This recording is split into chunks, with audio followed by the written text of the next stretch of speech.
Alright, I'm following up the last Victrola video with another Victrola video.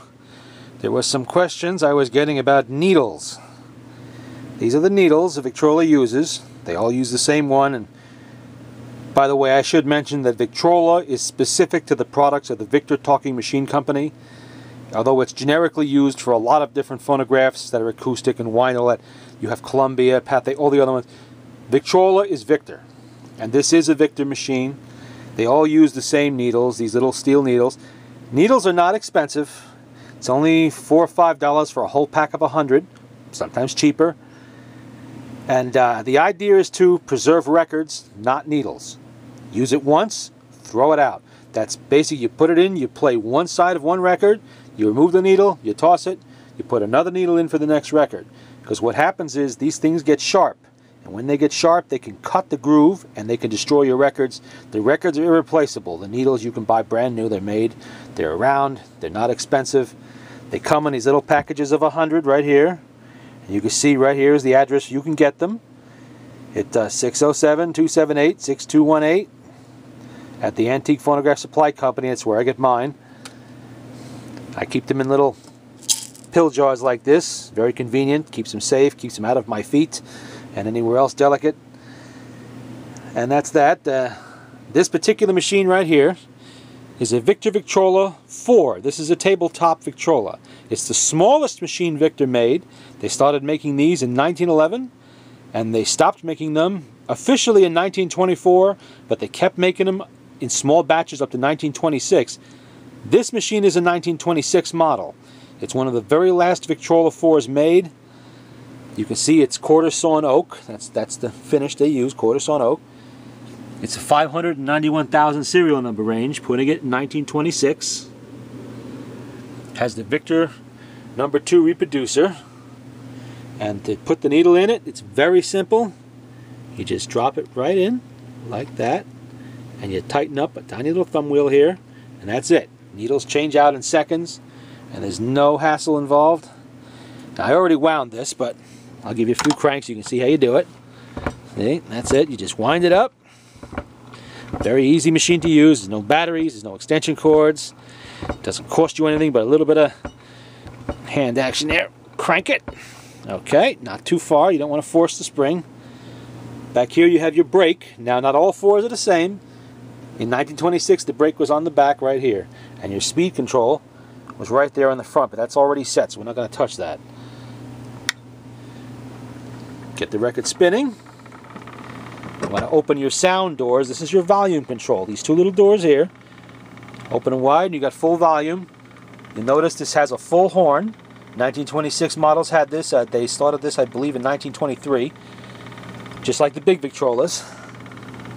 And Victrola, by the way, is an internal horn machine, while a Victor is an external horn machine. This is an internal horn machine, therefore Victrola. And here we put the sound box and needle down on the record.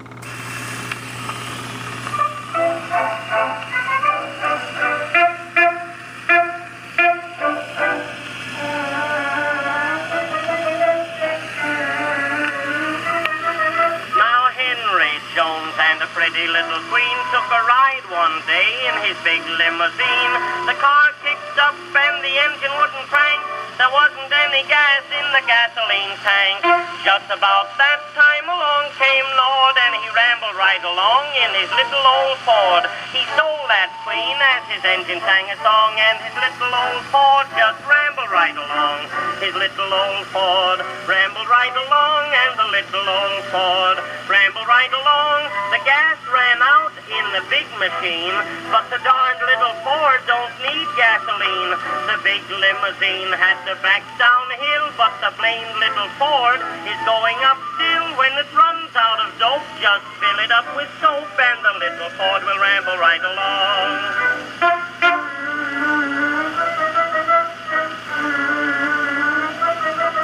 Now they ran over glass and they ran over nails. They ran over pigs and puppy dogs' tails. They spotted a cop and shot out a sight.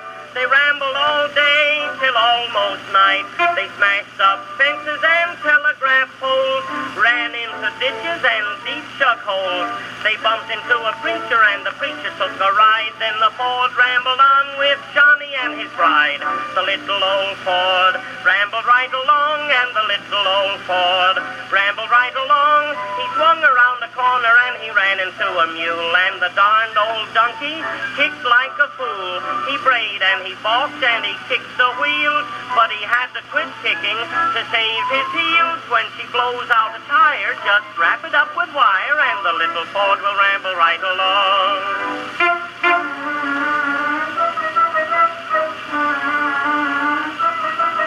You can smash the top and smash up the seat, twist it out of shape till both ends meet.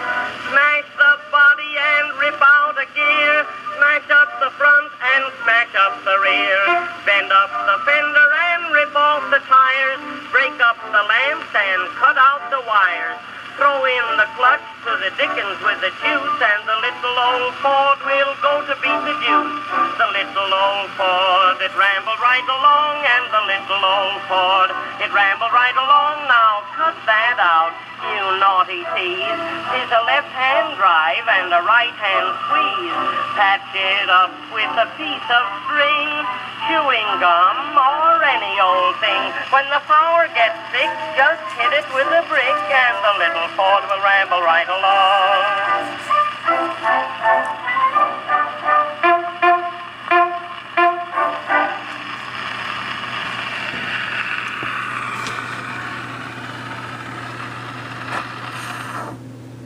And as easy as that. That, by the way, was The Little Ford Rambled Right Along by the great Billy Murray. That's an original record, and it's just as good now as I believe it was. And when did he record this? 1917, 1918, maybe 1919, somewhere around in there. These were great machines. They lasted for an eternity. They were built to last for an eternity, and you will not find anything today that is made like these are. It's an amazing level of pride and craftsmanship went into these. The fit and finish of the wood is superb. Even now, so many years later, it still plays perfectly. All I've done to this machine was clean out the goop that was on the engine, the ancient dried out old Vaseline, and replace it with modern lubricants, clean it up nicely, and that's it. Repack the springs. I do this myself. There are places that can do it for you, but it really isn't that hard once you get to know these machines. I mean, it's very easy. You take the 6 screws out right here, and this just pivots right up on a hinge. And this opens right up, and you can get at the motor and work on it, do whatever you got to do. Now, sound boxes, or reproducers as they're sometimes called, are sometimes a little harder to work with. You know, you got to know what you're doing on those a bit more. You might want to send those out.